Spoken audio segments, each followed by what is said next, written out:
Tears of the Kingdom is officially not getting any DLC. Maybe. Most likely.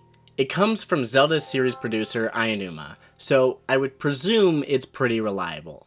And I think we should have all expected this, more or less. And more on that later, but this is nothing but a great thing. If you've seen this channel before, you would know that I have a history of flopping back and forth between hating DLC and pleading for it, but I've finally settled. We don't need DLC. First off, how do we know for sure that we aren't getting DLC? Well, Eiji Aonuma said so. Okay, but like I said, there's more that should hint us to why we wouldn't have gotten it in the first place. At this point, it's become pretty well renowned, but did you know that for a whole year prior to the game's release, it was completely finished? Nintendo actually gave the developers a whole extra year just for polish and optimization, and it really shows. Despite Tears of the Kingdom running on the Switch's decade-old hardware and being as big as it is, it's beyond perplexing how it even manages to run at 30 frames per second. But during the year-long period, they could have absolutely worked on more content, but they actively went against that because, in Aonuma's words, we feel like we have already fully explored and exhausted the gameplay possibilities in this world. Before the game released, I was completely against the idea of DLC. And I still hold to some of my original thoughts about it. But once the game actually released, and I completed the main story, I basically begged for DLC. And if I'm being honest, it was mostly for dumb reasons. Essentially, I wanted each and every mystery to be answered. Where did all the ancient tech go? Where were the Sheikah in Tears of the Kingdom? How was Zelda born if Rauru and Sonia are dead and with no apparent children? However, there was one lore bit that I wish was answered, and that's the faceless sages of the imprisoning war. From everything in Tears of the Kingdom, that always struck me as a lazy decision, and I most of all want an expansion on that. However, most of my other grievances were either revealed with lore diggers or will never be answered in the case of the missing children's incident. I have never been a huge fan of DLC. I always believe that it subtracts from the game itself, and in the case of preservation, like I discussed in my last video about solving Nintendo's emulation problem, it's nothing but a pain. DLC should never enter the mind of developers until the game has fully released, and Aonuma seems to agree with that for the most part.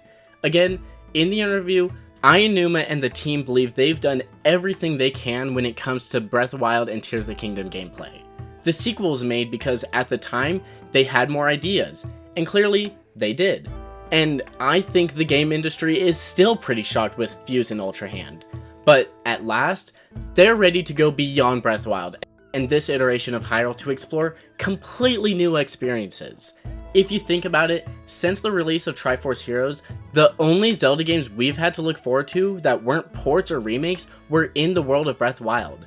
That's not even necessarily a terrible thing, because what they've done with these games is truly revolutionary. But we've had 8 years and 3 games, that's including Age of Calamity, all focused on Breath of the Wild.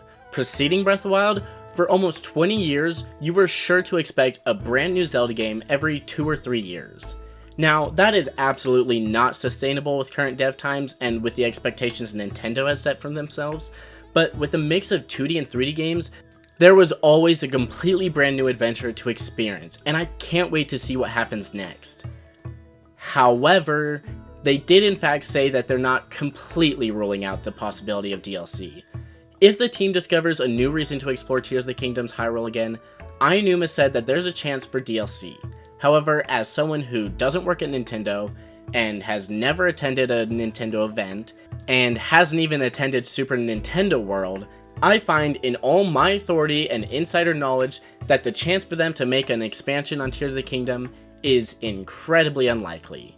Besides the masked sages, I don't believe there's any major aspects of the game or story that need expansion. Unlike Breath of the Wild, greatly lacking with the champions, Tears of the Kingdom never really had that. I explored. I experienced. I was rewarded. Breath of the Wild got the Champions Ballad, and even Age of Calamity to fix that problem.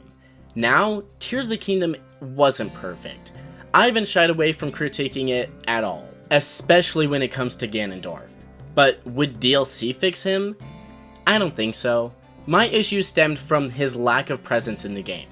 I never felt like I needed to destroy him, and he hardly seemed to be a real threat in the first place.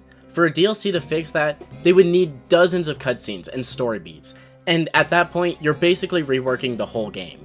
Maybe they could give him a backstory. I don't like that idea much either.